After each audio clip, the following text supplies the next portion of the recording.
मराठा साम्राज्य ने भारतीय उपमहाद्वीप के इतिहास में महत्वपूर्ण भूमिका निभाई। ये साम्राज्य छत्रपति शिवाजी महाराज द्वारा स्थापित किया गया था और बाद में यह देश के एक प्रमुख शक्ति के रूप में उभरा। मराठा साम्राज्य ने भारतीय स्वतंत्रता, संस्कृति उत्थान और राजनीतिक एकता में महत्वपूर्ण योगदान निभाया। मराठा साम्राज्य ने मुगलों के पतन में महत्वपूर्ण भूमिका निभाई। छत्रपति शिवाजी महाराज के नेतृत्व में मराठा सेना ने मुगलों के खिलाफ कई सफल अभियानों का नेतृत्व किया, जिससे मुगल साम्राज्य की शक्ति धीरे धीरे कमज़ोर हो गई। ये मराठों की सैन्य कुशलता और रणनीतिक नेतृत्व का परिणाम था। मराठा साम्राज्य ने भारतीय उपमहाद्वीप के विभिन्न क्षेत्रों को एक राजनीतिक इकाई में बांधने का प्रयास किया। पेशवा बाजीराव प्रथम, माधवराव प्रथम और अन्य पेशवाओं ने इस दिशा में महत्वपूर्ण योगदान दिया।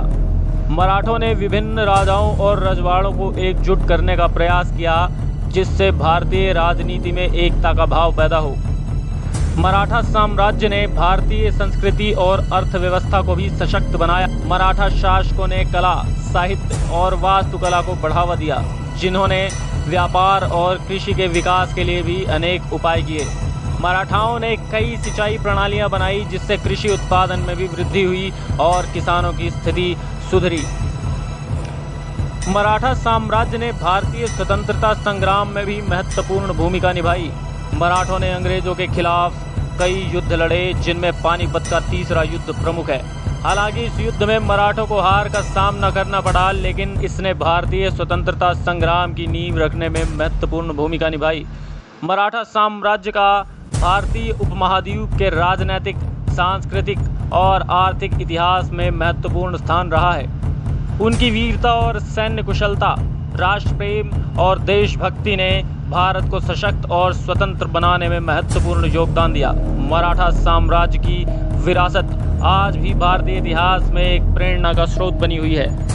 आज कहानी एक ऐसे ही मराठा की, जिसने अपनी शक्ति और शौर्य का ऐसा जलवा दिखाया कि मुगल सत्ता त्राहिमाम कर उठी। ये कहानी है छत्रपति संभाजी महाराज के चहेते सरदार संताजी घोरपड़े की। पूरी कहानी जानने के लिए बने रहिए इंडियन नाइट्स के साथ। दरअसल संताजी घोरपड़े एक प्रमुख मराठा सरदार थे, जो अपनी वीरता के लिए विश्वविख्यात थे। संताजी मराठा सेनापति मालोजी घोरपड़े के 3 बेटों में सबसे बड़े थे। 1670 ईस्वी में संताजी ने मराठा सेवा में काम करना शुरू किया और 1679 के जनता के अभियानों में उन्होंने छत्रपति शिवाजी महाराज की सेना की एक छोटी सी टुकड़ी का नेतृत्व भी किया।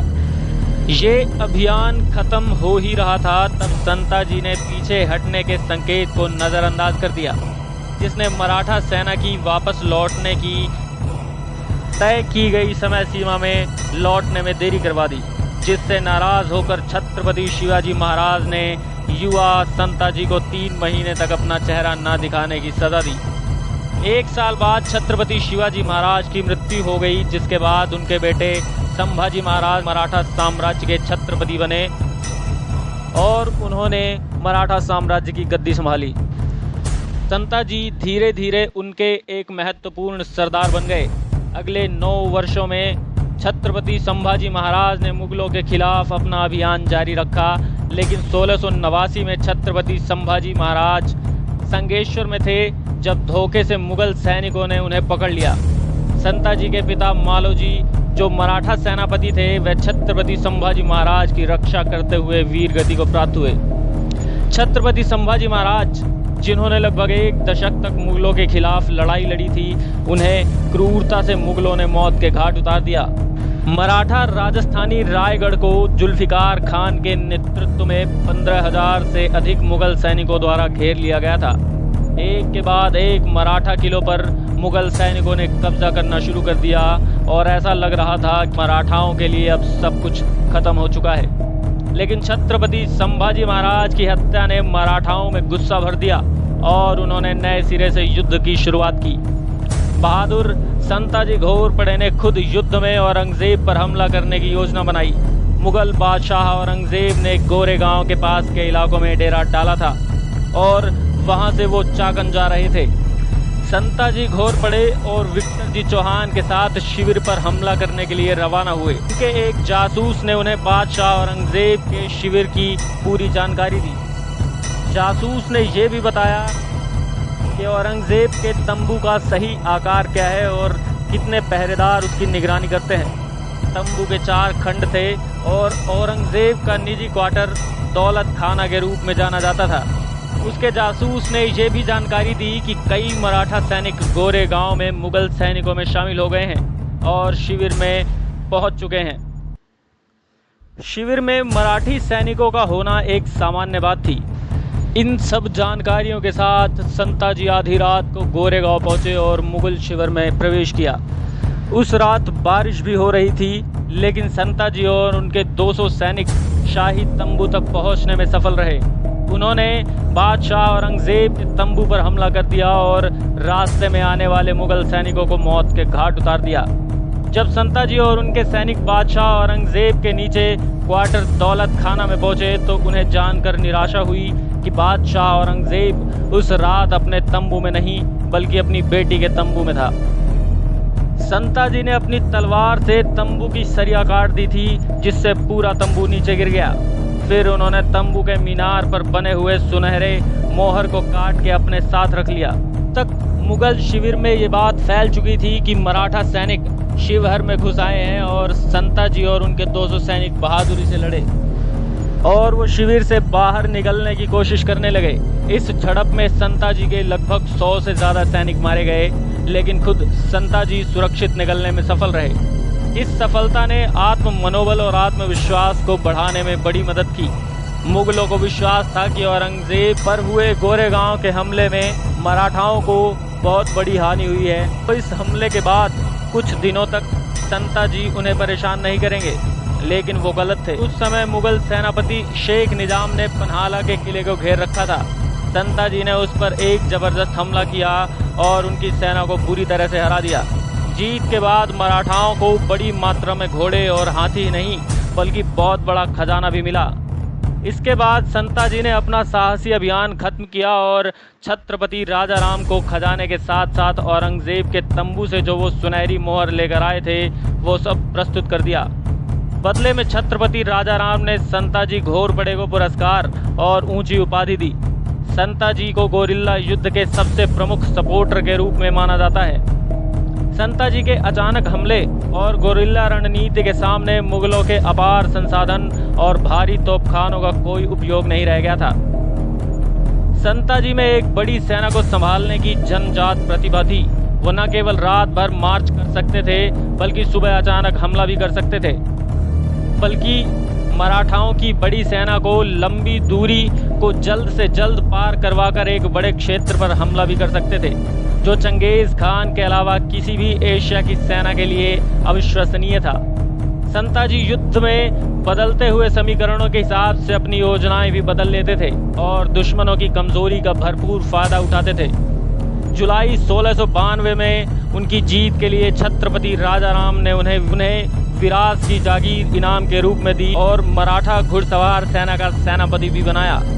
दिसंबर 1692 को संताजी ने औरंगजेब के जनरल अली मदीना खान को हराकर उसे बंदी बना लिया, लेकिन एक साल बाद नवंबर 1693 को मुगल जनरल हिम्मत खान ने कर्नाटक के विक्रमाहिल के पास संताजी को हरा दिया। लेकिन एक हफ्ते के भीतर ही संताजी ने अपनी सेना को फिर से संगठित किया और हिम्मत खान को हराकर अपनी हार का बदला लिया। जुलाई 1695 में संताजी ने घाटक के पास डेरा डाला और एक विशाल मुगल सेना को चारों ओर से घेर लिया और उस सेना को भारी नुकसान पहुंचाया। एक इटालियन यात्री मनुष्य जो उस समय मुगल दरबार का हिस्सा था, उसने मुगल शिविर पर हुए तेज और विनाशकारी मराठा हमलों का विवरण किया है। उसने मुगल सैनिकों और शिविर में काम करने वाले लोगों के बीच मराठा हमलावरों का डर और उनसे पैदा हुए तनाव के बारे में लिखा है। नवंबर 1695 को बादशाह औरंगजेब की कर्नाटक की सबसे बड़ी शक्तिशाली सेना कासिम खां पर संताजी ने चित्रडूब के पास हमला किया और उसे हराने के बाद उसको मौत के घाट उतार दिया।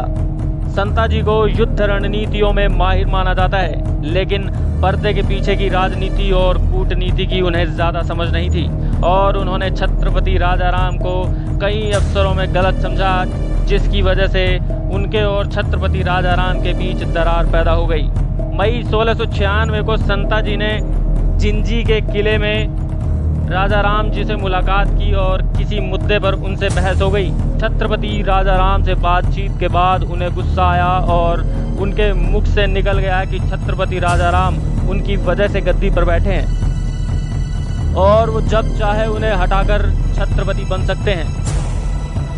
इसके बाद संताजी घोर पड़े, राजाराम की अनुमति के बिना वहां से चले गए।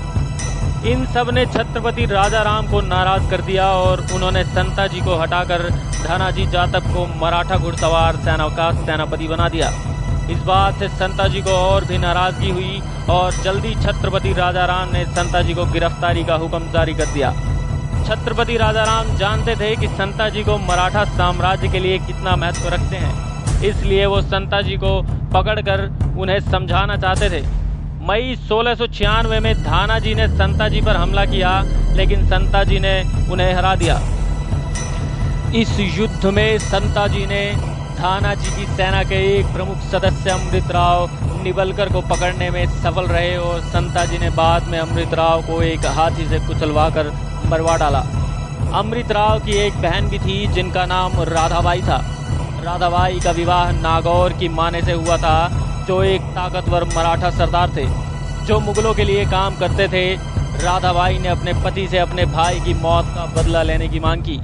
मार्च 1697 में सेनापति धानाजी जाटव ने हनुमंतराव निबलकर की मदद से संताजी को हरा दिया। इसके बाद संताजी के पास सैनिकों की एक बहुत ही छोटी सी सेना रह गई।